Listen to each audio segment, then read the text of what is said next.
On était dans le débat si j'ai envie de réduire mes diumazim sur la cour. Combien c'est le minimum possible?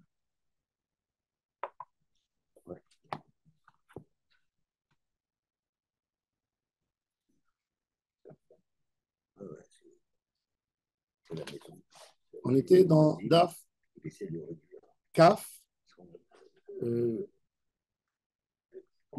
Hamoud Bet, d'accord? En haut. Kaf Hamoud Bet en haut. On a parlé de Rocho Verubo, la définition de Rocho Verubo. Rocho Verubo, c'est Rovagouf.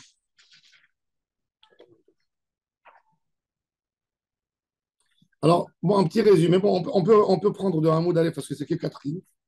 Tnanatam, prenez Kaf Hamoud Aleph. Tnanatam. Moutar la kriv la be'er. Tnanatam, lo ya Hamoud Adam bereshut arabim. Vishte bereshut yachid. Un homme n'a pas le droit de se poser à Reshut Arabim et de se pencher et de boire avec sa tête, de boire un verre d'eau à Reshut Yachid. T'approcher sur une fenêtre, prendre un verre d'eau.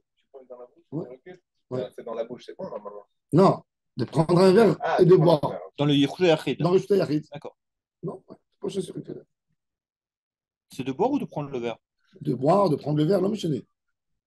Non. Les deux. Non, les deux. Tu fais une anacha dans ta bouche, tu rentres quelque chose dans ta bouche. Pourquoi? Schéma Yigarer, où tu mets Rocho Verubo, donc il n'y a pas de chachash, ou tu n'as pas le droit. Tu mets une paille. Tu peux pas. Mais non, on avait dit que. Tu restes dans le Rosh Hashanah. Tu peux pas. Et tu mets Oui, une on balle, a là. dit que quand on stoppe, Ça marche pas. autour de nous, on est.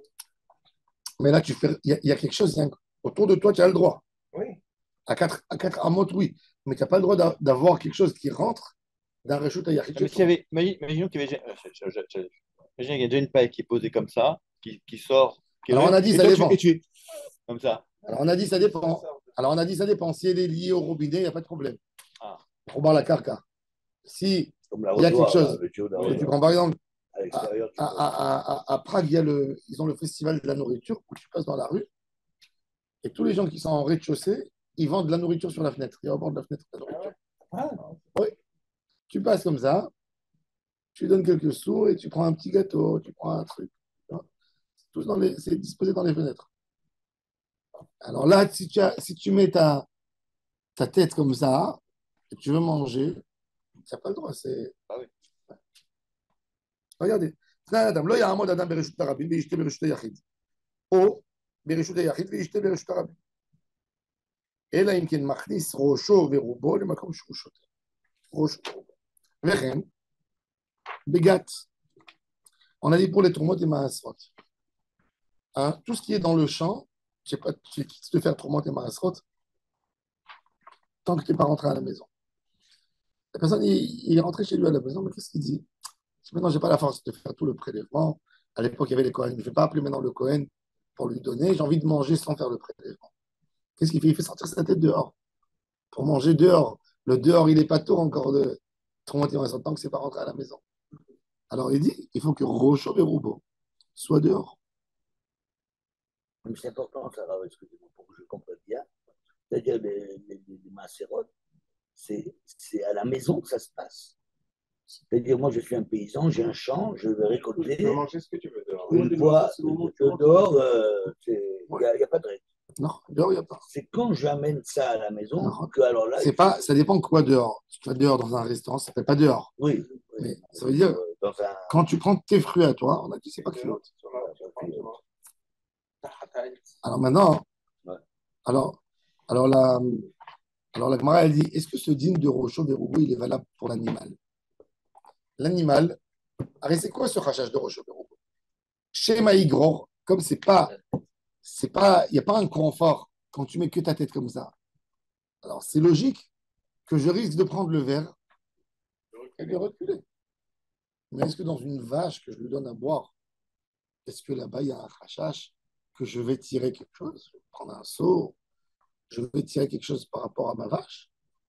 Je l'amène, je prends le seau, je lève le seau dans le puits, elle met sa tête, elle boit, je lâche. Mais Rocho Verubo, ça veut alors, dire est-ce que là-bas aussi, est-ce que même dans à l'aise, est-ce que les diumadim, les limites que je vais faire autour du puits, Je peux me contenter de très peu? Je n'ai pas besoin que toute la vache elle soit installée à l'intérieur de cet espace de Diumadim. C'est ça la question du Talmud. Ce qu'il faut. Pour l'homme, on lui a interdit carrément. On lui a dit, on sait. Ça veut dire, je l'incite à faire la Avera. Je sais qu'il va être dans une zone qui n'est pas de confort du tout pour lui. Et avec le temps, sur 10 personnes, il va y avoir forcément 4, 5 qui vont enfreindre. Sans le vouloir, mais ils vont le faire. Donc, il faut faire au chaud et au Alors, la question, c'est est-ce que dans l'animal aussi, je dis ça? J'impose Rocho Verubo, la tête et la majorité du corps de l'animal. Ou je dis non, elle, c'est pas un homme, donc je fais plus attention. Ça, c'est la question. Si la vache, elle prend le seau, elle recule, c'est pas Mais notre la vache, problème. elle prend pas un Non, seau. mais disons, c'est pas notre problème. Nahon, On n'a rien, nahon, nous. nahon. Donc, Mais après, moi, je voudrais la régler. Je serais capable d'aller tirer le seau pour le remettre en place. Donc, je vais me retrouver dans un dilemme. La question, c'est est-ce que là-bas aussi, j'impose cette règle? Alors, la Gemara a dit alors, Gabé Parami, Barinan la Rocha Veruba, Olo. Quel est le doute? Kolera dekana kitmana, velona kitla, lotiba elach. Diba Rocha Veruba milegav. Il dit, Bevadai, que quand un homme il prend le seau, il fait sortir le seau du puits, et certainement qu'il devait y avoir un autre seau pour ne pas mélanger entre les seaux des gens et les seaux des animaux. Alors il dit, quand je prends le seau et je me mets comme ça devant elle, c'est sûr que la vache, elle bouge, je peux aller derrière elle. Je risque, et là, il y a un problème. La question, c'est quand j'attrape l'animal dans ses cornes pour qu'il ne recule pas trop, et je lui donne. Là, est-ce que j'ai besoin aussi de rocher le couteau? J'attrape l'animal d'une main et j'attrape le seau de l'autre main. Aujourd'hui, pour nous, ça nous paraît un peu loin, tout ça. À l'époque, c'était les voitures des gens. Au quotidien. Alors, il dit, est-ce que là-bas, je fais ça? Ça peut ressembler à des choses aujourd'hui. Kitiba est là, dans la cinquième ligne. Echadena mana, venakit là, maï. Il lui répond, ni-toi, c'est écrit. Quoi, qu'est-ce qui est écrit? Tachma, viens écouter. Ni-toi. Obilvad, Shetee, Apara, Rocha, Veruba, Mibifnim, Veshota. Que le corps de la vache, il rentre dans les diomdim, c'est écrit. Alors la Gemara a dit, Maïlav, de quel cas s'agit-il dans ce cas? C'est Nakitla, Venakitmana, que je prends la tête de la vache, et je prends aussi le seau dans l'autre main. Lo, Venakitmana, Velo Nakitla. Je prends que le seau dans mes mains et je ne prends pas la vache. Verinakitmana, Velo Nakitla, Mishare. Si je prends que le cli dans ma main, le seau, et je ne prends pas la vache, je n'attrape pas la vache, Mishare, est-ce que c'est autorisé? Ve'atan, il est écrit dans la Braïta, Lo Yemale Adam. מים וייתן בשבת לפני בהמתו, אבל ממלא הוא ושופך, והיא שותה מאליה. Il est écrit que un homme, il n'a pas le droit d'attraper ça veut dire d'attraper le seau comme ça, et la vache, elle boit de chez lui. On va voir pourquoi. Parce que c'est que dans les béraotes, dans ces endroits là-bas. Pourquoi? Parce qu'il risque de sortir avec elle. Ton animal, il bouge, et toi, tu vas derrière lui. Donc, elle va bouger comme ça, et toi, tu bouges derrière elle. Tout d'un coup, elle recule, elle voit sa tête dans l'eau, elle a une peur, elle va en arrière. Et toi, tu vas derrière elle pour lui donner. Alors, tu risques de sortir derrière elle, la Tarabim. Donc, tu n'as pas le droit. Tu dois avoir un autre seau posé, que même si elle recule, tu vas et tu la prends et tu la fais rentrer. Mais toi, tu ne recules pas avec elle, parce que quand il y a le seau dans la main, tu vas aller derrière ta vache.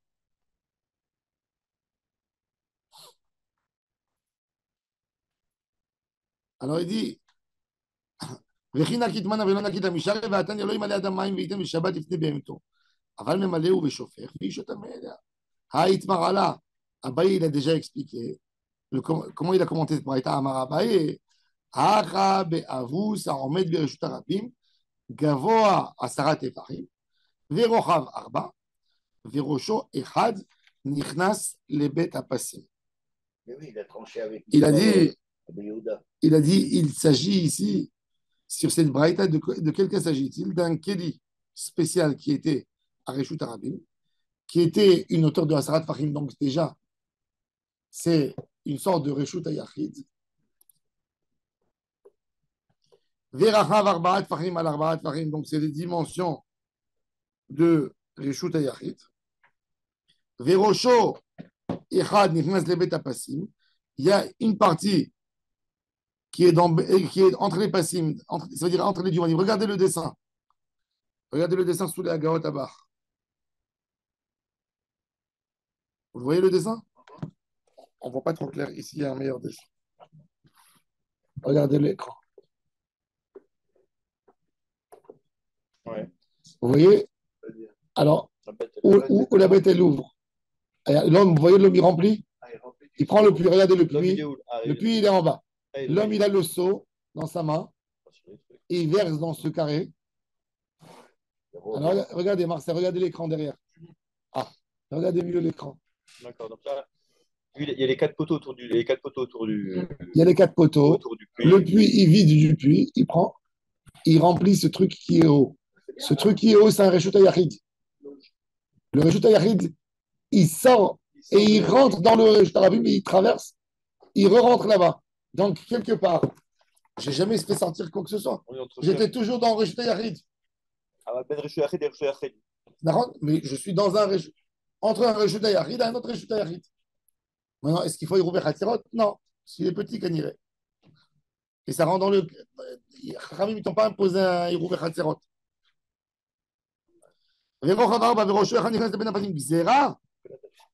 Dilma Hazel Evus Demikalkel Ve'atel Tekune.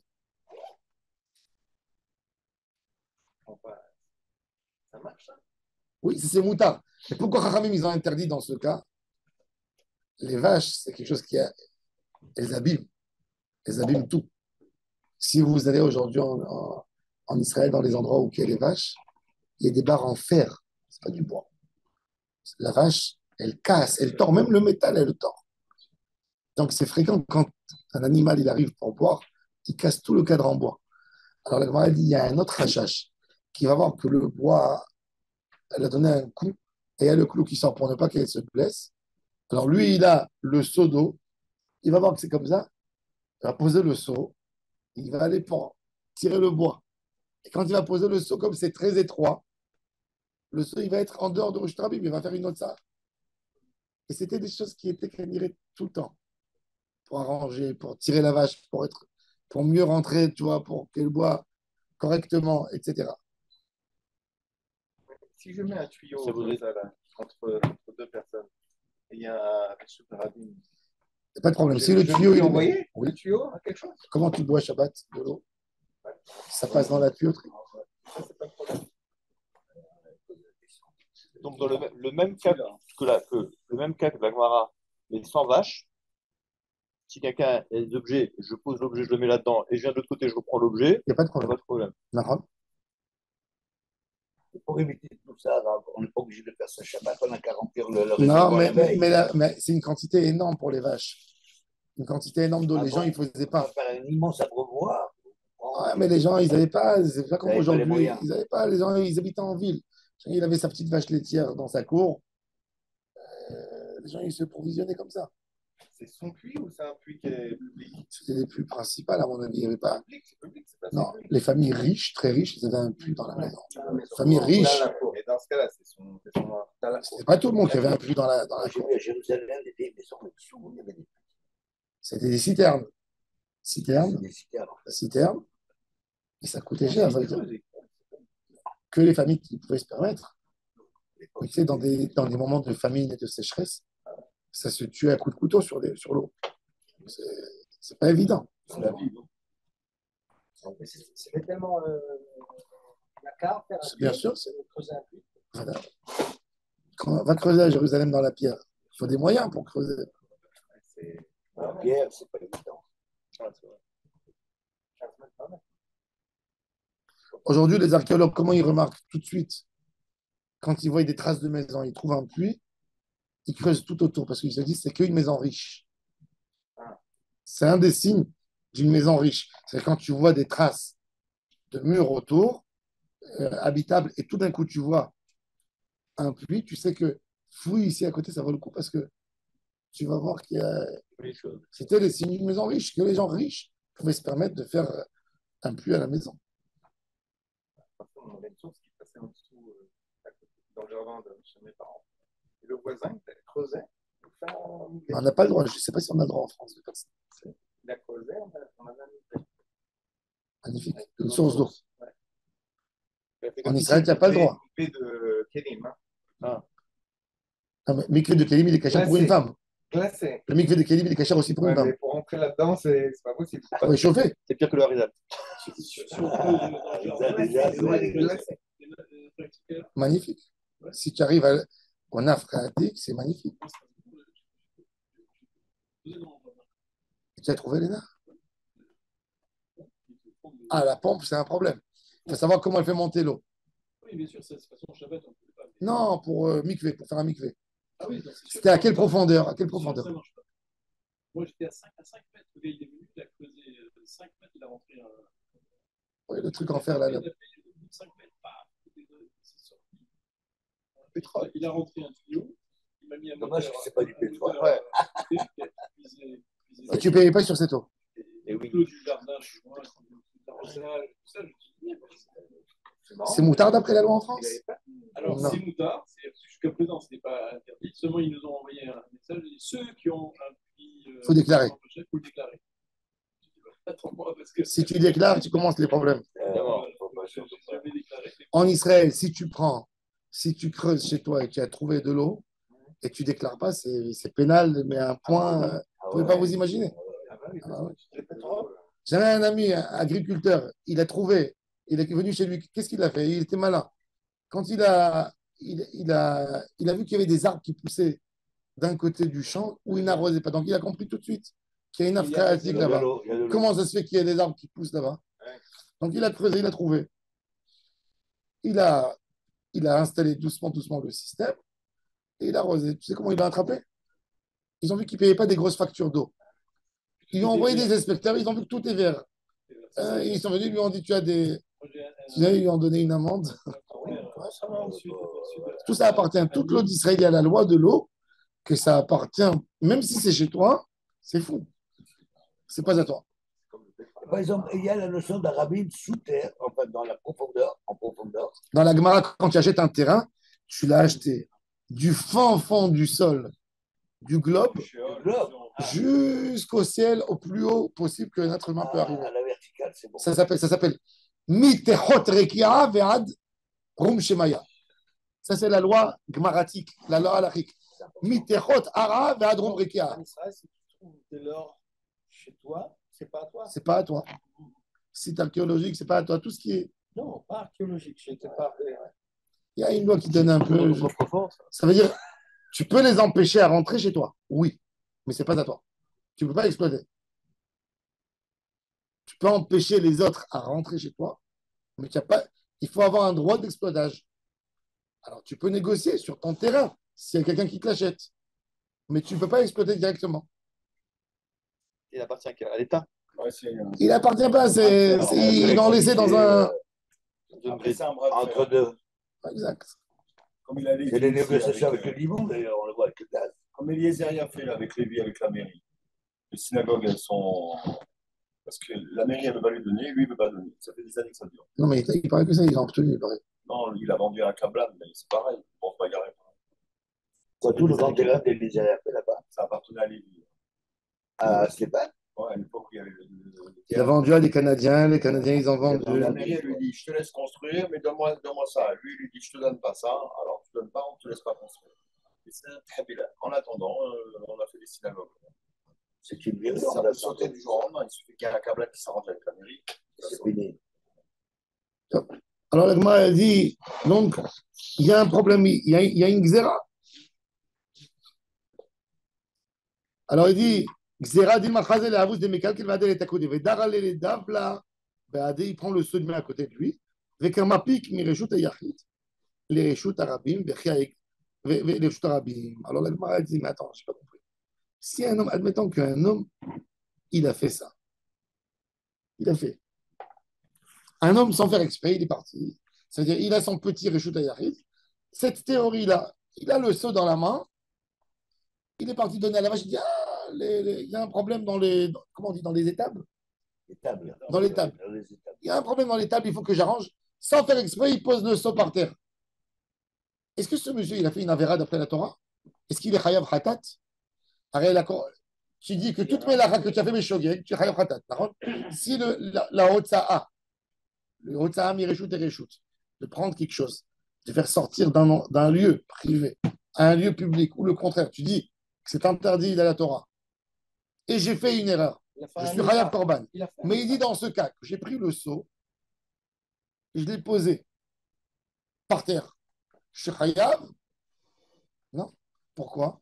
Parce que la Gemara, elle donne une autre règle très intéressante. C'est quoi une melacha? C'est que j'ai voulu la faire du début jusqu'à la fin. Si j'avais une manière autorisée, d'accord? J'avais une manière autorisée de faire quelque chose. J'ai regretté au milieu. J'ai posé. C'est pas tour. Il n'y a pas de hanacha. Le nimlach, une melacha, c'est quoi? Que je dois penser. La Gemara, elle dit melechet machashevet asra Torah. Il faut que tu penses à faire une melacha. C'est pour ça que toujours, c'est pour ça qu'un psy-créché ou un gramma, c'est des rabananes. Pourquoi? Parce que j'ai jamais pensé à faire quelque chose. Quand un gars, il ouvre un frigo, d'accord? Et la lumière, elle s'allume. C'est pas Asur Minatora. Admettons que la lumière, ça aurait été Asur Minatora. De toute façon, la lumière, c'est pas Minatora. La lumière d'aujourd'hui, un LED, c'est pas Minatora. C'est des rabananes. Mais admettons qu'il y aurait eu un Isur Minatora, d'accord? Comme, par exemple, j'ai un tonneau de vin ou j'ai un tonneau avec des figues à l'intérieur. La Gemara, elle parle d'un tonneau avec des figues. J'ai pris un marteau pour casser le tonneau, pour manger. J'arrive pas à l'ouvrir. Je ne vois pas comment c'est l'ouverture. Je me suis énervé. J'ai pris une hache, j'ai donné un coup de couteau et j'ai cassé le tonneau. Est-ce que moi, j'ai fait une mélacha de sauter pendant Shabbat? Non, pourquoi? Parce que le besoin, c'est quoi? Le besoin, c'est quoi? C'est de manger. L'objectif, c'est de manger. La noix de coco, non, parce que c'est un fruit, c'est de la hachilato. Je parle quand quelque chose qui n'est pas de la hachila. Tu fais quelque chose. Un homme qui tire un sillon, un homme qui tire un lit par terre, un lit très lourd en fer dans la cour, le lit, il va faire un sillon, n'est-ce pas? Est-ce que moi, l'objectif, c'est de faire un sillon? Non. Donc, c'est Asur des Rabbanan. Pourquoi? Parce que si j'ai voulu prendre le lit, j'ai dit, tiens, tu sais quoi, je vais faire un sillon pour que dimanche, je viens, je plante des fleurs. J'ai dit, ça, c'est très lourd. Si je le tire, je fais un sillon. Là, je suis chayav hatat. Parce que ma pensée, elle était de faire le sillon. Mais si je n'ai pas voulu, c'était un résultat. La Torah a interdit melechet marchevet. Et donc, quand moi j'ai voulu, je finis là, quand moi j'ai voulu aller pour donner à la vache à boire, je voulais remplir les étables. Et après, j'ai vu qu'il y a un problème. Et j'ai laissé le seau au milieu parce que je voulais m'occuper. Je n'avais pas une machashava de faire une akira anach. Donc, de toute façon, je ne suis pas tour. Pourquoi tu veux que dans un cas que je ne suis pas tour, de toute façon, je vais faire une gezerah de Chachamim? Tu sais, on m'a interdit de faire ça pour ne pas que j'oublie. Et que quand je remplis les tables, c'est normal qu'il y a des choses cassées et que je vais poser le seau. Même si je posais le seau, il n'y a pas de seau. Il n'y a pas de un rio Minatora. Celui qui a ouvert le frigo, La lumière s'est allumée. Est-ce qu'il peut la refermer ou pas? C'est une question. Est-ce qu'il referme le frigo? Parce que là, à ce moment-là, il y a la. Tu lâches la porte. Ah non. Si tu fermes d'abord, tu ne peux pas l'ouvrir. Tu mets attention. Si tu fermes, Si tu fermes, tu ne peux plus parce que tu sais que ça va se rallumer. Oui. Ben oui. Et si on l'a fermé? Et si on l'a ouvert? C'est toujours C'est mes calculs.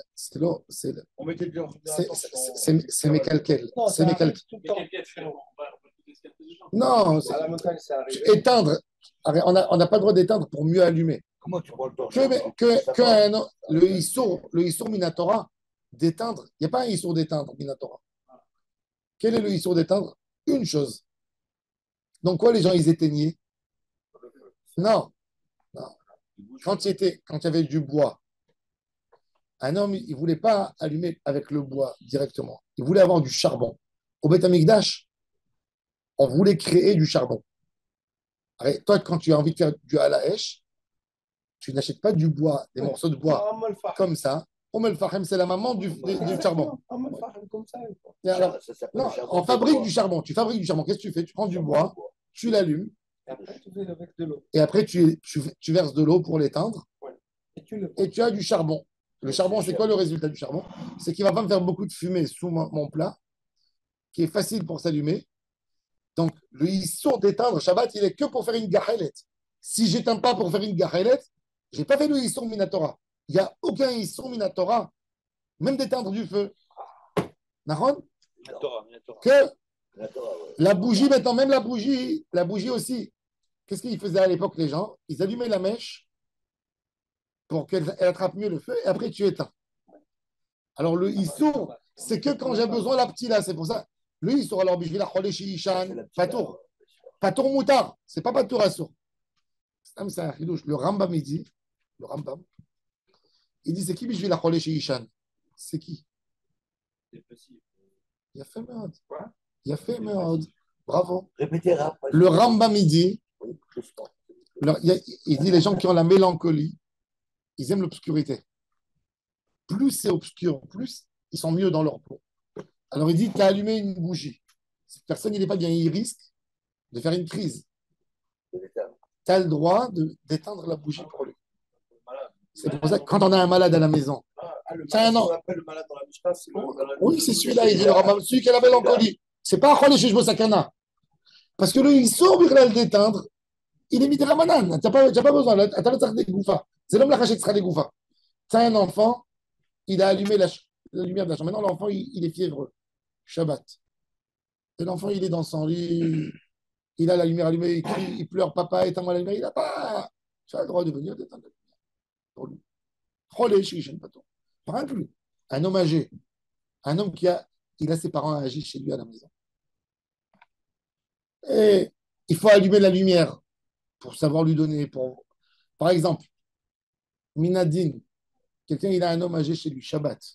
Il a un homme âgé, au milieu de la nuit, il tousse, il n'est pas bien. Il se lève, il lui touche, il voit qu'il est chaud. Il allume la lumière. Il ne va pas maintenant lui dire, viens, lève-toi, viens avec moi au salon, on va voir, il y a là-bas la lumière, on va voir est-ce que tu as de la fièvre. Tu allumes la lumière, tu amènes le thermomètre, tu lui mets le thermomètre, tu notes combien il faisait. Après, tu viens 1 heure après, tu reprends le thermomètre, tu notes pour voir ça a monté, ça a baissé. Allumer, la lumière éteinte. Mais je vais la relayer, je sais pas. C'est pas de tour à Valassour.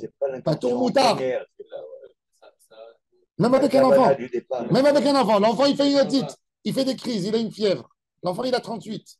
Du moment qu'il a 38, il rentre dans les limites de Cholé chez le Sakana. Une fièvre, elle se développe. Elle peut atteindre le cerveau. Ça peut atteindre d'aller en un rien du tout. Le titre est très dangereux. Tu prends un stylo, tu prends un crayon. C'est un homme, il a un enfant. Avant Shabbat, qu'il a déjà la fièvre. Alors, avant Shabbat, on prend une feuille, on fait 37, 37,5, 38, et après, tu fais des plis pour savoir où il est. Mais le thermomètre, il est électrique, il n'y a aucun problème. Tu peux marcher. Ça, c'est vrai que pour un enfant, une personne âgée, ou même pour une personne. Pour tout homme qui est au lit. Un homme qui est au lit, il s'appelle Cholé. Il rentre dans les limites de Cholé chez Sakana. 38, pour un homme âgé. Plus de 38, tu rentres dans le Sakana. Pour un enfant, non. Un enfant, ça peut monter vite, comme il a la circulation du sang plus que. Ça peut monter à 39. Ce n'est pas dans les définitions. Mais pour vérifier, comme c'est un safek pour toi. Alors, on a le droit d'être Mechalel Shabbat pour Pikuach Nefesh. Pour safek Pikuach Nefesh. Pour safek des safek. Pour safek des safek des safek. Pour safek des safek des safek des safek. Du moment où il y a le moindre des doutes, ça doit être Mechalel Shabbat. Et tout celui qui pose des questions sur ça, c'est un chauffeur d'amis. Il n'y a pas de question. Tout de suite, il faut faire. Il ne faut pas rentrer. C'est la vie, ça. C'est toi, ton enfant, il a 38. Tu commences à faire le religieux, tu vas faire des télévides. Il y a une femme, elle est venue il y a 2 semaines. Son mari, il donne des chiots au Torah. Elle vient Shabbat, on m'appelle dans la synagogue, je sors. Je vois le petit, il hurle. Elle me dit toute la nuit, il hurle comme ça. Je dis, qu'est-ce que tu fais ici? Elle dit, mon mari, il a dit que je vais à pied à Meir. Je dis, tu dis à ton mari que je vais venir le frapper. Quoi? Je dis, tout de suite, moi, tu veux que je vienne moi avec toi maintenant? Moi, je vais quitter la synagogue ou tu veux? Rapidement. Elle a eu tellement peur, elle a pris. Tout de suite, elle est partie, elle a pris la voiture. Les gens, ils s'en foutent. Un jour, L'ignorance, il faut pas j'habitais à s'imaginer. Kiryat Sefer. J'habitais à Kiryat Sefer. J'avais la tante de ma femme. J'avais la tante de ma femme. Qui est mariée avec un frère. Qui est plus âgé que ma femme. On était jeunes. Non. Mais elle était très proche de ma femme. Shabbat, elle était enceinte. Shabbat, elle arrive. Et c'est là que moi, je suis plus dans la halakha. Elle a dit à ma femme, je ne suis pas bien.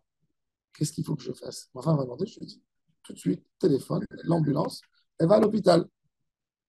Elle est enceinte, on ne prend pas de risque. Elle a une fièvre. C'est dangereux. Son mari, il est parti demander à un Rav. Le Rav lui dit, regarde dans une heure si la fièvre ne monte pas un peu plus. Elle n'est pas morte. Donc, il a fait tenir. Et chaque fois, à chaque heure, il lui dit, c'est monté un peu. Il dit, elle tient encore. Elle n'est pas morte. Bon, tu sais, Shabbat, elle est partie à l'hôpital. Elle est tombée dans les pommes. 3 jours. Elle a perdu le bébé au 7e mois. Oh là là, quel bêtis. Avec les chrombrotes stupides. On ne rentre pas là-dedans. La Gemara a dit, Kol ha-mechalel ariz mishoubar. C'est pas qu'on est mezalzel be Shabbat, on est mahmir dans la vie. On n'est pas mezalzel, on n'est pas mekel. Shabbat, on tremble du Shabbat. Aval. On est un mort de vivant. Ça, c'est rien avec le frigo. Tu peux appeler un goy. Allez, encore rester sur le frigo. Par contre, Tu mets un torchon, tu le fais. non. C'est un vrai yéké, il y a Ça bime pas. Par contre, moi, j'ai trouvé un chidouche. Le Rav Ephraim Greenblatt des États-Unis, je suis très heureux d'Ephraim, il était d'accord avec moi. J'ai dit qu'il n'y a pas de amiral goy pour éteindre un frigo. C'est-à-dire, quand il y a un amiral goy, quand tu dis au goy, allume-moi le frigidaire, allume-moi le masgan, allume-moi la lumière. Alors, il y a une question, est-ce que tu peux profiter de ce que du Marassé Shabbat du goy? Non, Tzorich Yachid, je ne rentre pas dans Tzorich Yachid. Alors, dans Tzorich Yachid, alors on fait des rémazim, on fait des choses, on lui dit que lui aussi il profite, que lui aussi il regarde quelque chose à la lumière. Mais je dis, moi, que quand c'est que pour garder la situation du frigidaire, tu as un congélateur qui s'est éteint. Maintenant, pour ne pas que les choses s'abîment, il faut rien garder la situation. Je dis que pour ça, tu peux dire au goy directement, allume, prépare-moi. Et là, il n'y a pas, parce qu'il garde la situation. Tant que la situation ne s'est pas dégradée encore. Toutes les choses, ils sont en froid. Un goy, oui, tu peux dire. Un goy, tu peux dire. Un enfant. Achète.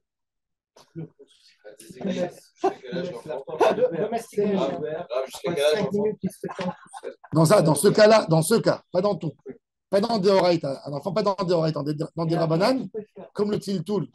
On peut dire à un enfant jusqu'à 6-7 ans, ferme.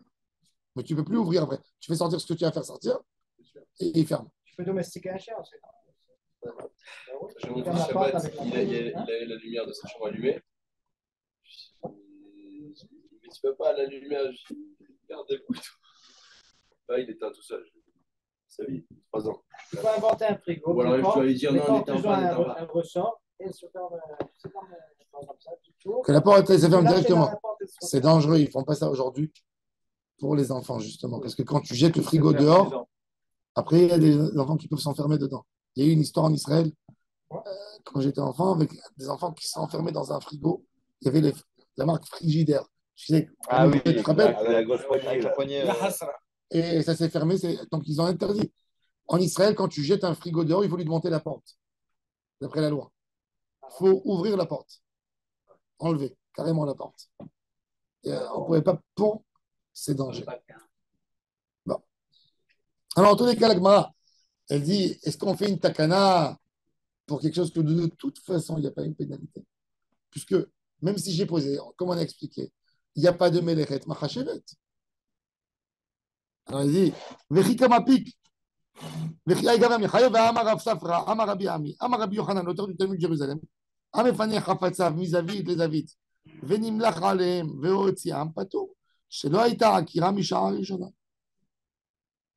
Et donc, il y avait l'intention de faire passer quelque chose de sa propriété à lui. Un homme, par exemple, il a envie de faire passer quelque chose de son Reshut HaYachid à son Reshut HaYachid. Au milieu, quand l'objet il est chez lui dans la main, il est sorti avec un Reshut HaRabim, il l'a posé. Il n'est pas tort. Pourquoi? Parce que sa pensée à lui, c'était de faire passer du Reshut Yachid à Reshut Yachid. Mais les Reshut Marchevet, ça Torah, oui. Je n'ai pas pensé à faire une affaire. Mais les Reshut Marchevet. Mais c'est la base de tout. La base du Hilchot Shabbat, pour sortir d'un Deoraïta, c'est la Mlechet Marchevet. Tu n'as pas fait une Avera. Une Avera, c'est que quand tu as voulu faire une action dans l'interdit, du début jusqu'à la fin. Parce que regarde, c'est quoi le Hatat? Roda et Elav Hatato. Ça veut dire il a fait une action qui demandait un Korban Hatat en Shogeg. Si elle ne demandait pas au début, il manque. C'est quoi une Melacha de Otsa'a? Mireshut et Reshut. Akira, prendre l'objet d'un Reshut Yachid, le poser à Shtarabim. Et dans l'idée, je dois avoir l'action dans mon idée. Je ne rentre pas maintenant dans l'action. Puisque l'action elle est moutard, au milieu, j'ai fini, j'ai passé à quelque chose d'autre, c'est quelque chose d'autre. Il n'est même pas Shogeg. Il manque dans la Melacha. C'est Assour des Rabbanan, mais dans le Deoraïta, il n'est pas Assour. Melechet Marchevet Asra Torah.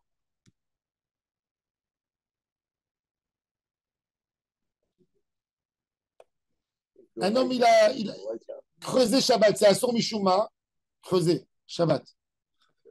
Bonnet, refaire Mishum Bonnet, d'accord? Qui c'est qui a dit que je dois creuser en haut? Je peux creuser aussi dans ce qui existe. Si j'ai pris de la terre pour couvrir quelque chose, je n'ai pas fait un Issour. Ça arrive là à Faro. Pas tour. Il n'y a pas de bonnet. Alors, le Issour, il est dégradé. D'accord? Un homme, la Gemara, elle parle de quelqu'un qui déchire parce qu'il est Betsar. Alors, elle dit, quel Riyuv? Le Riyuv, il n'est pas coréen. Alors, si ça lui fait du Nachat 3, est-ce que le coréen, il est au même temps offert? Parce que tout le Issour de coréen à Shabbat, c'est Almenat Litpor. Dès Rachrata, un homme, il s'est énervé, ou un homme qui est passé, je te pose une question, un homme, il est passé sur une barrière, il n'a pas fait attention, il a déchiré tout son pantalon, toute sa poche. Et ça s'est bien déchiré. Est-ce que ce monsieur, il a besoin d'amener un korban khatat? Non. Melechet, marchevet asra Torah. Un homme qui veut transgresser un khatat, c'est le tailleur qui coupe le tissu pour le coudre, d'une manière. Sinon, il n'est pas tout. On s'en sort pas. Il a fait un plan et tout. Exactement. Autrement, tous tes trucs, ils vont être. Si tu vas regarder les résultats, Alors, un déplacer. homme, il marche dans la rue, il a écrasé une fourmi. Alors, il a khayab khatat, il a tué. Il marche sur le gazon. Non. Arabe, dans mon Pourquoi? jardin, Parce que Blechet marchevet, tu marches pas pour couper le gazon. dans mon jardin, je vais déplacer une petite botte de terre. Comme ça. Une? Petite botte, un peu de terre. Oui. Ça me gêne. Pas Shabbat. Shabbat, tu n'as pas le droit. Pourquoi? D'après ce que vous dites, oui. C'est histoire de pas Rabbanan. bonnet. C'est histoire C'est de pas Rabbanan. bonnet. Non, ça Ah, sort. ils sont de rabbin. Ah, d'accord. Non, mais j'ai pas le droit de toucher, par exemple, un végétal. Non, c'est aussi. Toucher, C'est ça pas dépend. bonnet, Non. c'est aussi. S'il est grand, s'il n'est pas grand. La terre, On n'a pas le droit de toucher. Il y a une marloque dans les postes. Est-ce que tu as le droit de t'approcher pour sentir une une rose, pour faire une bracha, Shabbat, pour ne pas que je touche? Shulchan Aruch, il t'autorise. Sentir. Si c'est quelque chose qui ne s'arrache pas vite, tu peux aussi toucher. Non. Tu n'as pas le droit de monter dessus, de grimper, mais de toucher. Oui. Tu as le droit de mettre ta main sur un arbre, Shabbat. Oui. Monter sur un arbre. Non, pas monter, mettre ta main. Mettre ta main. S'appuyer. Contre le tronc. Ah oui. Toucher un arbre. Non, il n'y a aucun Il n'y a problème. pas de problème. Mais mettre même des habits accrochés sur un arbre, Ça, c'est non. assourd. Ça. Un jour, j'étais dans un shiur Torah quand j'étais jeune. Et notre Rav, il a voulu nous expliquer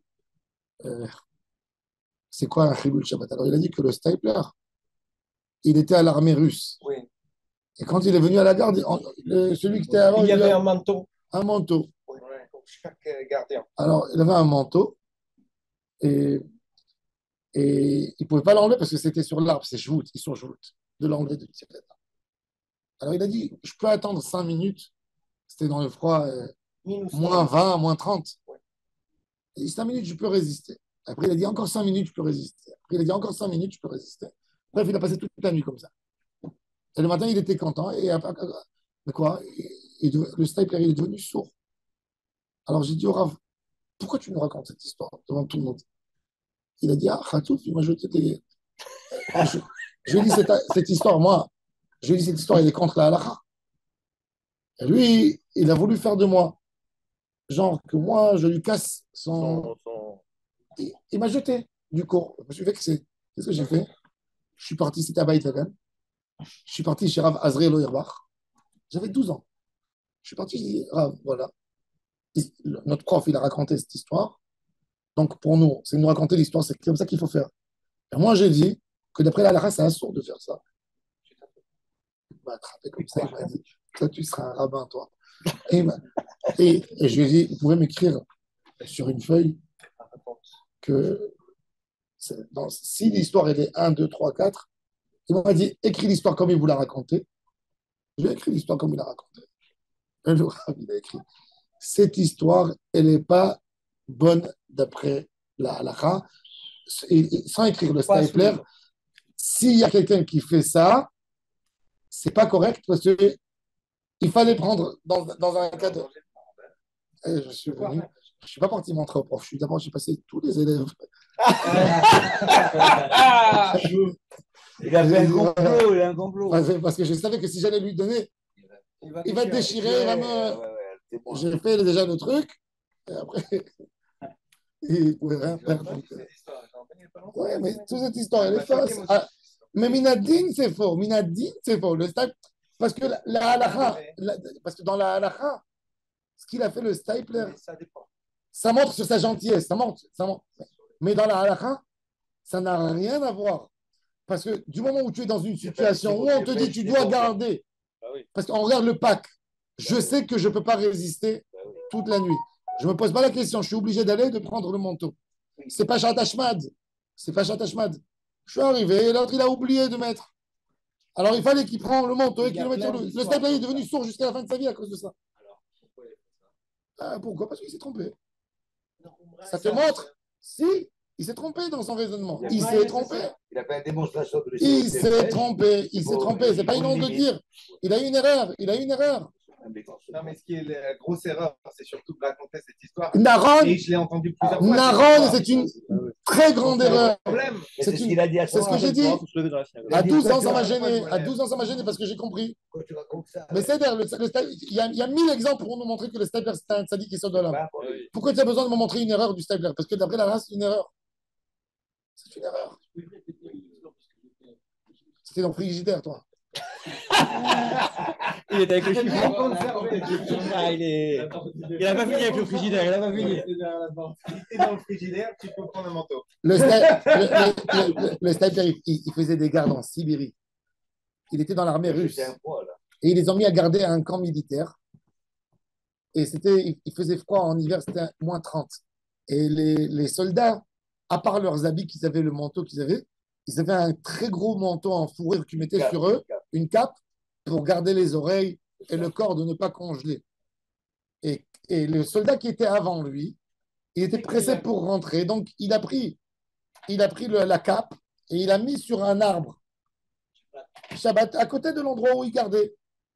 Et c'était dans un endroit visible. Mais le stapler, il a dit, j'ai pas le droit de toucher l'arbre pour enlever la cape, parce que c'est un issour midera banane, de ne pas toucher des branches. Alors il a dit, ah, mais c'est dangereux, je risque de congeler. Mais il a dit, non, ok, je vais attendre que j'arrive au danger pour le prendre. Et chaque 5 minutes, il a dit, je peux tenir encore 5 minutes, je peux tenir. Et donc il a passé toute la nuit. Et finalement, il n'avait pas besoin d'enlever la cape. Mais il s'est assourdi de ça. Le stapler était sourd, il n'entendait pas. Il fallait lui hurler à côté de l'oreille pour qu'il entende. Et... Mais c'est devenu l'histoire qui a fait pourquoi. D'où ils connaissent tout le monde cette histoire, parce que quand le Chazon Ish, il a présenté sa sœur au stapler, elle parlait, il n'entendait rien. Il faisait quoi? Alors il a dit à son frère, je veux me marier avec un sourd. Alors il lui a dit, celui-là, il ne t'entend pas, mais il va entendre les tsarots de tout le Ham Israël pour aider le Ham Israël. Le Chazon Ish, il a adoré ce dévouement de ce soldat juif pour la Torah. Mais encore une fois, on peut aimer, on peut admirer, mais ce n'est pas une histoire à raconter. Comment il a fait pour faire l'armée comme ça? S'il est tzadik. Non, ils l'ont pris à l'armée par force. Shalom Il est Bayit. recruté. Shalom Clément, Bayit, bien sûr. j'imagine qu'au niveau cash-ou, au niveau Shabbat, comment il a fait? Chaque chose était des messieurs Cantoniste. Comme les cantonistes. Vous savez, il y a l'oncle de Raphaël Zarida, il y a l'oncle de Raphaël. Il prend les oreilles comme ça, il entend. Lui, les Russes, il l'obligeait à travailler Shabbat. Mais déjà, à l'époque, quand eux, ils le prenaient, c'était Shabbat Hashmad. Et ils voulaient mourir pour ne pas être Mechalel Shabbat. Tous les rêves Shabbat, il cassait une dent, il tombait dans les pommes. Il arrachait une dent, il avait le sang qui lui coulait, il tombait évanoui, on le prenait dans la marpéa, il passait là-bas le Shabbat. Il a terminé tous les dents. Il a terminé tous les dents pour ne pas être Mechalel Shabbat. C'était des tzadiki, bon. C'était des gens avec des messirot nefesh. Il a cassé toutes ses dents. Non, parce que c'était les Russes, c'était pour leur casser l'idée du Shabbat. Les Juifs, faisaient attention. Comment c'est Shabbat Shabbat, on t'envoie dans un camp en Sibérie pour t'éduquer, soi-disant. Alors, c'était 2 ans de punition de Sibérie. Tous les Shabbats, ils se cassaient une dent, ils se blessaient, ils s'enlevaient. Ouais. À l'époque, les gens, pour ne pas faire l'armée russe, ils se cassaient un pied. Et ils allaient, et comme ça, quand on les refaisait, les médecins, et ils étaient toute leur vie après handicap. C'était des gens avec une sirop de nefesh. C'était pour mettre. Est-ce que c'est bon à faire? C'est une question. Ça dépend des circonstances, ça dépend de l'endroit. Ouais, des époques aussi. C'était des tzadikim. Mais l'histoire, encore une fois, Des époques aussi. l'histoire, C'est bon pour les shkels, pas bon pour les séparés. c'est comme c'est le mashguir de Yeshivat Mir, Rav Yechezkel Levinstein. C'est 2 manières différentes. Il avait sa fille qui avait un problème dans le pied. Ils étaient à Shanghai. Et la fille, elle venait chez son père, et le père lui disait renforce-toi et fais des tfilotes à Hachem. Alors, un des élèves du Rav, il a dit elle a vécu, mais elle est restée handicapée toute sa vie. Donc, mon Rav, c'était une bêtise, ce qu'il a dit. Il faut faire attention quand tu dis des histoires, des mounas ou des trucs extrêmes où les gens ne sont pas de toute façon au niveau. Ce n'est pas des histoires à raconter. Il y a eu un individu. Le Shla Akadosh, il dit pourquoi l'histoire de Ur Kasdim, qu'Avraham Avinu a cassé les statues de Nimrod et n'est pas mentionnée dans la Torah, parce qu'il dit il n'y a rien à apprendre de cette histoire. Avraham Avinu, c'est un cas extrême qu'il a fait. On va pas, exactement. Un juif qui habite à Paris, tu ne vas pas lui donner l'ordre de prendre un marteau et de sortir sur les places et de casser les statues. Il dit comme cette histoire, la Torah, ça s'appelle Hora'a. Tout ce qui est écrit dans la Torah, c'est des choses qu'on doit faire. On ne l'a pas écrit dans la Torah, c'est oral, c'est pour nous dire qu'il ne faut pas le faire. La Torah ne l'a pas écrit.